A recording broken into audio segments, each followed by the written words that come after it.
The year was 1857, and the heavy air of Alabama carried with it the scent of magnolia, sweat, and secrets. The summer sun had already begun its cruel descent over the Crowe Plantation, a sprawling estate of red clay fields and blackened smoke rising from the quarters where the enslaved toiled from dawn until the stars surrendered. At the heart of it all stood the main house, a proud, crumbling relic of white columns and whispered curses. Inside that house, Dr. Samuel Crowe sat hunched over his instruments, his hands stained a dark maroon from his latest work. They called him the plantation doctor, a man who could mend a broken bone, save a fevered child, and, if the rumors were true, bring the dead back from the edge of eternity. He wasn't an old man, but his face carried lines deeper than his age could justify. His eyes, a sharp steel gray, never lingered too long on any living soul. He had once been a physician in Montgomery, a man of medicine and reason, but that was before his wife, Evelyn, had died of fever. Since then, he had been something else, something darker. The servants said he never buried her properly, that he couldn't. They said they had seen him in the barn behind the main house late at night, whispering to no one, cutting into things that no longer bled. "He's trying to sew her back together," one of the field hands muttered one evening by the fire, but when the overseer heard, he beat the man until he could no longer speak. The next morning, Samuel called it a tragic accident, and carried on as if nothing had happened. On that particular June morning, a storm was gathering in the distance, the kind that made the air crackle and the trees groan. Samuel had been summoned to the quarters. A young woman had gone into labor, and something was wrong. He carried his leather bag, the one that never left his side, filled with tools polished to a sinful shine.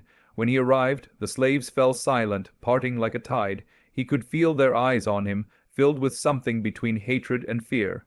Inside the small cabin, the air was thick and hot. The woman, barely more than a girl, was gasping, her body drenched in sweat. Samuel worked in silence, his jaw clenched, his hands moving with the precision of a man who no longer trusted God. Hours passed, screams rose and fell, and then, finally, a stillness. The child was silent, the mother was silent. He looked down at them both, motionless, his mind somewhere else entirely. He could save one of them, perhaps. But which, the thought twisted inside him until it became unbearable. When he finally stepped out of the cabin, the storm had broken. Rain fell in sheets, soaking the red earth. He walked back to the main house without a word. Behind him, the midwife's wails echoed through the trees. That night, he returned to his workbench. The oil lamp flickered, casting shadows that moved like ghosts across the walls. On the table lay the body of a small animal, a fox, its chest neatly opened. Samuel worked with feverish intensity, stitching, connecting, muttering to himself in a low, rhythmic tone. His journals were filled with drawings of organs and veins, of equations and strange symbols that had nothing to do with medicine. He was certain that death was not the end, only a mistake in nature's design, and mistakes could be corrected. As the rain hammered against the window panes, a soft creak came from the hallway. Samuel froze.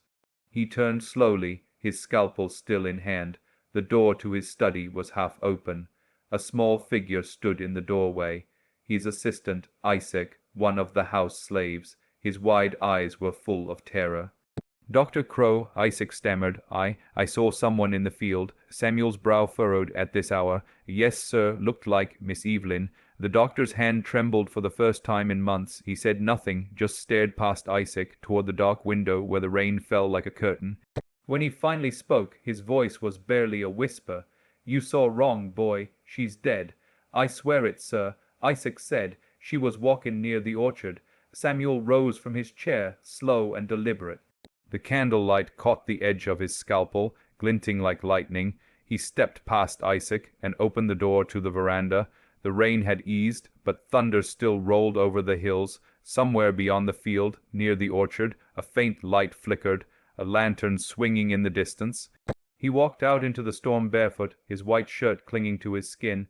The fields were silent except for the whisper of rain and the soft hum of insects. He moved toward the orchard, each step sinking into the mud. And then, through the trees, he saw her, Evelyn Crowe.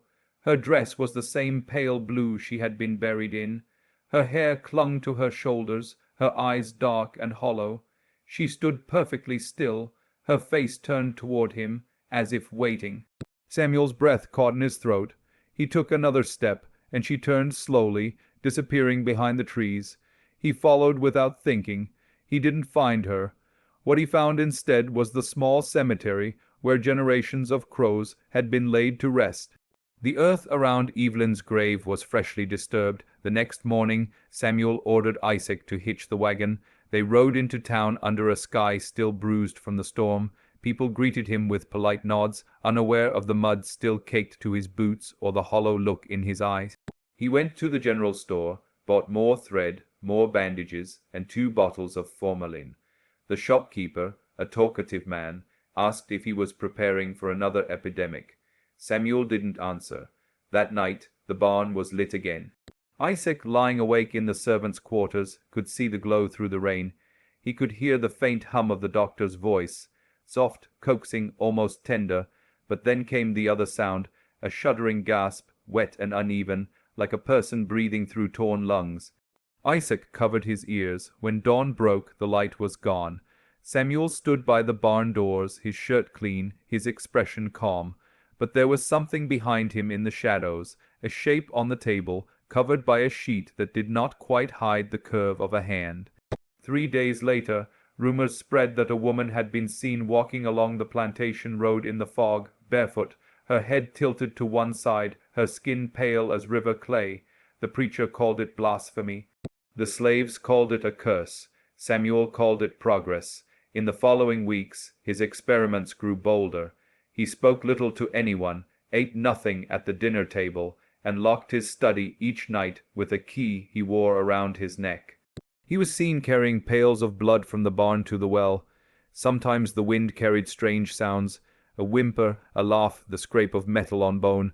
One evening, as the sun bled into the horizon, Isaac came to him trembling. "Doctor," he whispered, "I saw her again, Miss Evelyn, but she ain't right, sir. She's smilin', but her mouth don't move." Samuel looked up from his journal, where a new drawing took shape, a human heart connected by thread to another. His lips curved in something that wasn't quite a smile. Then it worked. He said quietly. Outside, thunder rumbled once more over the red earth of Alabama, and in the barn behind the house, something breathed that should not have been able to breathe at all. The days after the storm crawled by in a haze of heat and whispers. The air hung thick over the Crowe plantation, heavy with the smell of iron and damp earth. The workers avoided the barn now, even in daylight. They said the doctor had brought something back that was never meant to return. Some swore they heard laughter from inside when no one was there. Others claimed to see pale footprints in the mud that led nowhere. Samuel Crowe kept mostly to his study. He rarely slept, his eyes rimmed red from long nights hunched over notes and dissected remains. He wrote furiously, page after page, filling his journal with diagrams of veins and nerves, fragments of scripture, and lines of Latin that had no place in medicine. Each word seemed to pull him deeper into a place beyond reason. The journal began to speak of her, of Evelyn, not as a memory but as an equation. The soul is energy. He wrote one night, energy cannot die. It must be contained, redirected, stitched into the flesh that once carried it. But no matter how he tried, the results were imperfect. The thing that had once been Evelyn lay in the dark corner of the barn, her movements stiff and halting. Her eyes opened and closed, but the life inside them flickered like a candle about to go out. Sometimes she whispered, but the words were broken, a voice dragged through water. Samuel refused to stop. Each night he bled animals, collected organs, tried new methods. He replaced what had decayed. He reinforced what had collapsed. He worked until dawn, his hands trembling from exhaustion and something close to madness. Isaac had not slept for days. The noises from the barn were growing louder. Thuds, scraping, low gasps that sometimes turned into a sound too close to laughter. Once, when he dared peek through a crack in the boards, he saw her. Mrs. Crowe, or what remained of her, sitting upright, her head tilted, her hands twitching. Her skin had gone grey, her mouth sewn at the corners. When she turned toward him, Isaac ran until his lungs burned. The next morning he found Samuel outside, his shirt open to the heat, his expression strangely calm. He was humming the same tune Evelyn used to play on the piano before she died. "Isaac," Samuel said without looking up, "I need more cloth and kerosene. We have to preserve her, sir." Isaac stammered, "You should let her rest, please." Samuel turned then, his eyes wild, almost fevered. "Rest? You think I would let her rot in the ground when I can hold her again, when I can fix what death took from me?" That night thunder rolled again across the valley. The same storm that had brought her back seemed to return, as if called by his defiance. Isaac hid in the quarters, listening to the wind rattle the windows and the faint cries that carried from the barn, half human, half something else. At dawn, the field hands gathered near the fence line, murmuring prayers. A strange sight met them, the barn door wide open, the doctor standing inside, drenched in blood that was not his own. The body on the table was gone. Only scraps of blue cloth remained, the same blue Evelyn had worn in her coffin. Samuel said nothing. He simply walked past them into the fields, his eyes fixed on something unseen. That night, lights flickered in the woods behind the plantation. Some said they saw two figures walking together, one tall, one slender, moving slow and steady through the rain. The following day, the sheriff arrived. There had been reports from neighboring farms, livestock mutilated, tools gone missing, and a child from the nearby settlement vanished in the night. The sheriff found Samuel at his desk, his journal open, his hands shaking. "You been keeping to yourself, Doc?" the sheriff said, scanning the room. "Folks are worried. Say they seen something out there in your fields at night." Samuel looked up, a faint smile on his cracked lips. "They should be worried. We are all pieces waiting to be mended." The sheriff frowned. "What the hell does that mean?" Samuel didn't answer. Instead, he closed the journal, tucking it under his arm. The sheriff followed his gaze toward the window of the orchard, where a pale figure stood just at the edge of the trees. When he blinked, she was gone. 2 nights later, Isaac awoke to the sound of footsteps on the porch. He peered out the window and froze. Samuel was walking through the rain again, but he wasn't alone. The woman beside him moved unevenly, her limbs stiff. In one hand she carried something small, a child's shoe. Isaac crept out, his heart pounding. He followed them from a distance as they crossed the field, heading toward the family cemetery. There, by the cracked marble of Evelyn's tomb, Samuel knelt. The woman stood over him, silent, watching. Lightning split the sky, and for a moment Isaac saw her face, stitched, pale, and utterly lifeless. He turned and ran, but before he reached the house, a voice called after him, not the doctor's, but hers. A sound like breath pulled through broken glass. "Isaac," it rasped, "come help me." He did not look back. By morning, the plantation was nearly deserted. Half the workers had fled during the night. Those who remained spoke only in whispers. Samuel locked himself in the barn again, refusing food, refusing company. When Isaac finally gathered the courage to look inside, days later, he found something new on the table, a small figure, a child's body, its chest stitched open, wires running through its veins. Samuel sat beside it, humming softly. "She wanted a child," he said. "Evelyn always wanted a child." The air inside was cold, though the summer heat outside was suffocating. Isaac backed away slowly, his hand shaking as he reached for the door. The doctor didn't move. Only when Isaac stepped outside did he hear it, a faint heartbeat, not his own. That night the Crowe Plantation burned. Flames devoured the barn first, then the house, and finally the orchard where the graves lay hidden beneath smoke and ash. Some said the fire was an accident. Others swore they saw 2 figures standing hand in hand amid the flames, untouched by the heat. When the smoke cleared by dawn, nothing was left of the house but its stone steps and the twisted frame of Samuel's medical table. The sheriff came again, but there was no one to question. No bodies were ever found, not Samuel's, not Evelyn's, not the child's. But sometimes, in the years that followed, travelers spoke of strange lights in the woods near where the plantation once stood, and of a song carried on the wind, soft and sorrowful, like a man humming to someone he could not let go.